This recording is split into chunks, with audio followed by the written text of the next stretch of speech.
നന്ദൂസ് കിച്ചണിലേക്ക് ഒരിക്കൽ കൂടി എല്ലാവർക്കും സ്വാഗതം. ഇന്നിവിടെ ഉണ്ടാക്കുന്നത് തീർച്ചയായും എല്ലാവർക്കും ഇഷ്ടപ്പെടുന്ന വ്യത്യസ്തമായൊരു ഷേക്കാണ്. ഈ ഷേക്കിൻ്റെ മെയിൻ ഇൻഗ്രീഡിയൻറ്റ് ചെറുപയറാണ്. ചെറുപയർ ആദ്യമേ വെള്ളത്തിൽ പുതിർത്ത് വേവിച്ച് വെക്കണം. 4 ഗ്ലാസ് ഷേക്കിന് വേണ്ടി 4 ടേബിൾ സ്പൂൺ ചെറുപയറാണ് എടുത്തിട്ടുള്ളത്. ഇതൊരു ഷേക്കിന് വേണ്ടുന്ന മറ്റ് ഇൻഗ്രീഡിയൻസുകളാണ്.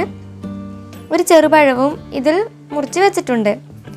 ആദ്യമായി മിക്സിയിലേക്ക് വേവിച്ച ചെറുപയർ, ഫ്രീസറിൽ വെച്ച ഒരു പാക്കറ്റ് പാൽ, പഴം ചെറുതായി മുറിച്ചത്, ആവശ്യത്തിന് പഞ്ചസാര, ഏലക്കായ പൊടിച്ചത് എന്നിവ ചേർത്ത് നന്നായി അടിച്ചെടുക്കുക.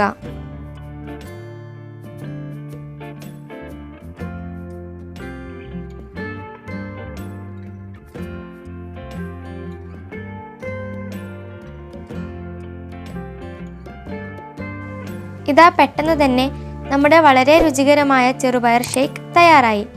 ചെറുപയർ പ്രഥമിൻ്റെ രുചിയുള്ള ഈ ഷേക്ക് എല്ലാവർക്കും ഇഷ്ടമാകും. വീഡിയോ ലൈക്ക് ചെയ്യാനും ചാനൽ സബ്സ്ക്രൈബ് ചെയ്യാനും മറക്കരുത്. Thank you for watching the video.